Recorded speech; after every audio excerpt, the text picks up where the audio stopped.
There's extreme stress in special education in the area of workload overload for teachers and therapists right now. Let's talk about it on this episode of the Special Education Inner Circle podcast. I'm your host, Katherine Witcher, and this is for both parents and teachers. This is something that we're going to talk about unfiltered about what does this workload overload look like for teachers and what can we do about it? You know, too often we just accept that in special education, teachers have a lot to do. In special education, therapists will always have a large caseload. This is not okay. And I'm going to be honest with you, it's not going to change until the parents get involved at a different level. Yeah, parents. This one is something that you can actually help solve. Now, a lot of teachers just went, wait, but my workload feels so heavy because of some of the parents of the students in my classroom. I get it. And there's a reason why that feels heavy. And we're going to talk about that today. You know, when I posted on Instagram yesterday about what are your Sunday scaries, and I was thinking, you know, what is really going through everybody's mind right now, 2023, special education, those who are in the trenches, like, I want to know what's keeping you up at night before you go back to work for the week. And there was an overwhelming response from teachers saying workload overload. And I asked them, explain what that means. And it was like not enough hours in the day. You know, I'm getting pulled out to do recess, duty or bus duty and, lunchroom, all of these different things when I have legal documents. I have IEPs that have got to be implemented. Like my job's on the line if I don't do these IEPs, but I'm getting pulled out to do other things. And that's a problem. I get that. And teachers, you have to advocate for yourself. And I know easier said than done. I understand that, but we're going to talk about a strategy in just a minute for you. But for parents who are listening, there is a key thing that you can do when it comes to helping your own child's teacher with workload overload. And that is really leaning into how is your child's IEP being implemented? And are there enough hours in the day for your child's teacher or therapist to do what they need to do? I'll give you an example. I'm sitting at an IEP meeting, got a parent next to me. This is probably the third IEP meeting for this parent. I was brought in on behalf of the parent. And at this meeting, we've got everybody at this meeting. We've got everybody. We've got all the therapists. We've got teachers. We've got the special education director. And at this point at meeting 3, he's not real happy, right? Special education director is like, come on, let's get to some agreements. And we had some strong things that needed to be addressed within this IEP. Completely understand it's a stressful situation. And, we all come together and finally we had this like relief because we were like, we've got a plan, right?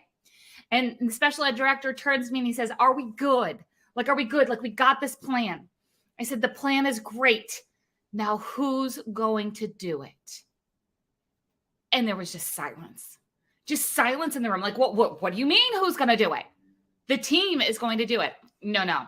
See, I was a special education teacher and I've been helping parents and teachers for, 20 years.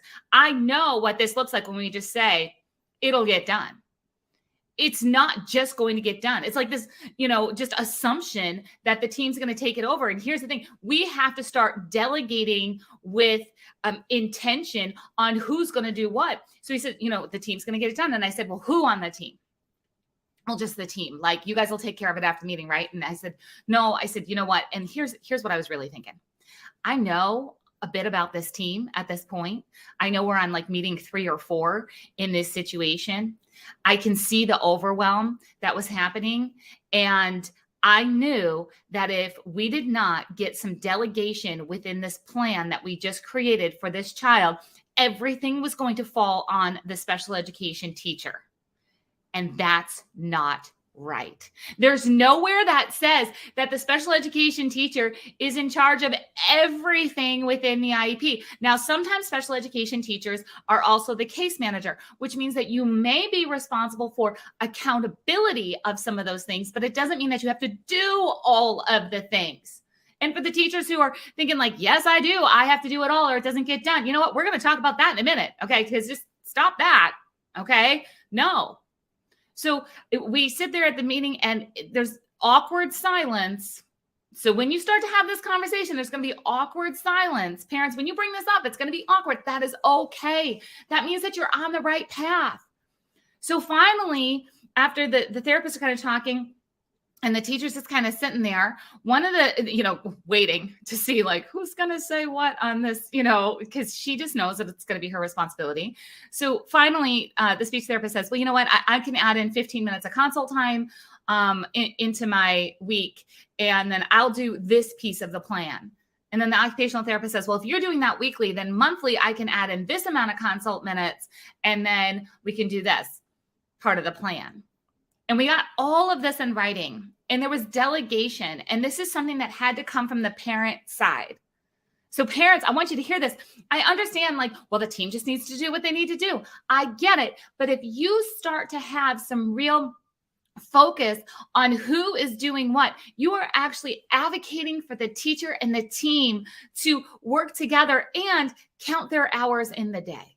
Meaning that so many times our teachers and therapists actually do have more things in the IEP documents than they have hours in the day. But if nobody's counting the minutes and the hours of services and pairing those up to the provider, the teacher, or the therapist, we're not going to realize that. And I can tell you, parents, from behind the scenes, nobody's counting these minutes on a regular basis, and nobody's paying attention to who has how many minutes and how are they being kind of allocated, and how they're going to be accounted for. You have to do this when it comes to the planning of your child's IEP and the execution of what it's going to look like. So there's one place that you can do this, the place that I just talked about. That's at the IEP meeting. That's getting a plan in place, talking about who's doing what. Okay. But sometimes you don't have an IEP meeting planned. You might be in this season of the school year where you don't have an IEP planned, and that's okay. You can do a check-in. The thing is, you have to have open communication, and you have to build trust with the team that they know that when you're checking in about who's doing what and who's executing what minutes and what's going on, that it's not an accusation of they're not doing their job, that you're doing this because you want to help advocate that they have enough time in their day to take care of your child's IEP. See, I get it. They have a lot of different students in their caseload, okay? But parents, you're not always advocating for everybody, right? So you have to, your oxygen mask first, your child first, and that's okay. Don't have any guilt in that, all right? So if you're doing this check-in, and this is where I say, teachers, I understand that sometimes parents are the ones who are putting the workload on you. That's what it feels like. But most of the time when it feels like that, parents are simply trying to figure out how do they move their child up in the line of kind of attention, of making sure that they're getting what they need. And there's an effective way to do that. And parents, that's what I'm talking to you about right now. You have to have open communication on why you're asking certain things and how you're going to ask it and what you're advocating for. That was one of the best things that happened to me when I was a teacher, is when a parent came to me and they're just like, listen, I can get things for you that you can't get for you. So there's going to be times where there's going to be some ugly conversations. Now, she didn't quite say it like that, but that's what it is. Okay. There's going to be some times where there's going to be some ugly conversations. We are not coming after you. We know that you need supplies. You need training. You need curriculum. We know that. We can't help you if you're not honest with us. And we'll be honest right back with you. And you know what? It was one of the most, quote, difficult parents, right? That's what everybody thought of. It was a difficult parent. No, it wasn't. She was open in her communication of what she was doing, how she was going to do it. And yeah, they weren't all pretty conversations. Oh, well, I got all the things that I needed for that child in that classroom. It was amazing. So parents, I want you to lean in and make sure that you are at the planning phase inside the IEP, that you're adding this into your to-do list, right? That you're adding this in, that you're going to figure out who's doing what, and that you're doing some check-ins for this, and that you understand teachers are not responsible for executing every piece of the IEP. It's an IEP team for a reason. And that delegation behind the scenes does not always happen naturally. Now, let me talk to teachers here just for a minute. You have a list that's miles, probably multiple miles long. I understand that. However, you need to get real honest with yourself about what is actually required from you in your job. and you need to start taking other things off your list. Now, by no means am I saying you need to do the bare minimum for your students. I know that's not where your heart is at. I know you are going to do things beyond the IEP. I get that. Okay, I get it. If a child needs extra, you're going to do extra for that child. I'm talking about the other stuff. I'm talking about the other stuff that you have to start advocating for yourself, or at bare minimum, you have to start journaling every time, like journaling with detail. This is the date, this is the time, this is the person. You have to start journaling every time that you are pulled away from your responsibilities, your must-dos. You're like, this is my job. Okay. You have to start making a timeline of every time that you get pulled away. That's like not negotiable for you. You have to start doing that. Okay. The second thing that you have to do is that you need to start looking at your list of things to do and deciding, what do you have to do? What do you feel like you have to do? And what don't you have to do? There's actually 3 categories, right? So it's not just I have to do this, I don't have to do that. Because there are things that you feel like you have to do, but you don't really have to do them to keep your job, but you really, okay?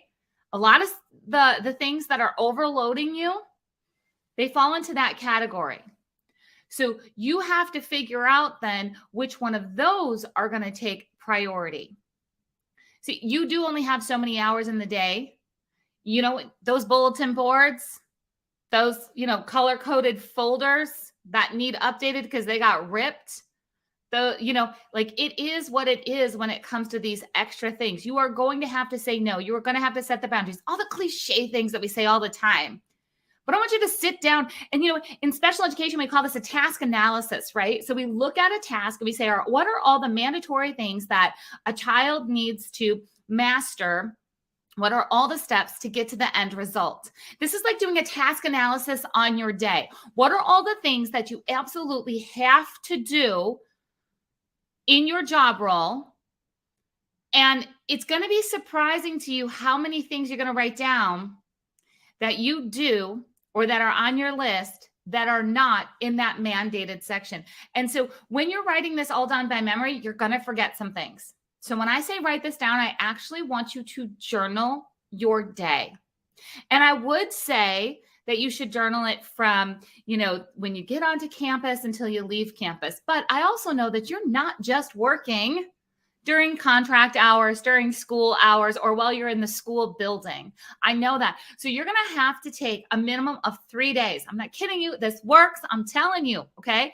If you take 3 days and you journal from beginning to end, all the things that you're doing, and then you separate those out into work and personal, and then you separate that out into, I have to do this, I feel like I have to do this, and then I don't actually have to do this, you're going to be able to start to reprioritize what's happening in your day.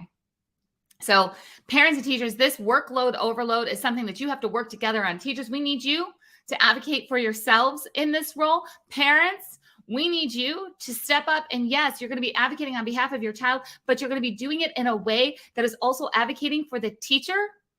So she has the time in the day to deliver your child's IEP with excellence because she's shown up. She wants to do it, right?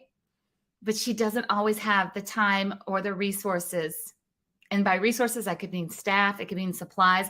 But until parents start to do something from the outside, and if you notice, nothing that I just talked about going the legal route, and making something kind of a demanding situation that gets lawyers involved or that actually slows down the progress of making this happen. I'm talking about building trust on the IEP team between parents and teachers to have honest conversations about workload overload and what are you going to do together to make sure that this IEP can be delivered in a way that a child is going to make meaningful progress, to meet their unique needs and to prepare them for further education, employment, and independent living. Guys, don't forget, if you are listening on Apple Podcasts, a 5-star review is one of the most amazing things that you can do. It helps more parents and teachers find information that can help them through the IEP process. If you're watching on YouTube, please go ahead, leave a comment, and you know what? And share this. Share this with a teacher who you know has workload overload. And if you are a teacher, you know what? You need to talk to another teacher and talk about when are you going to do this task analysis on yourself? When you're really going to figure out what's going on? And if you're a parent and you're like, yeah, I need to start having this open communication and say to the teachers, like, not only do I know that you're, workload overload, but I want to help you get out of that as much as possible. This, here's some strategies. These are some things. These are some conversations. These are some things that I'm going to be checking on, but it's not about you. It's about making sure that you have the time to do what needs to get done. All right, everybody, I'll see you next time on the Special Education Inner Circle podcast.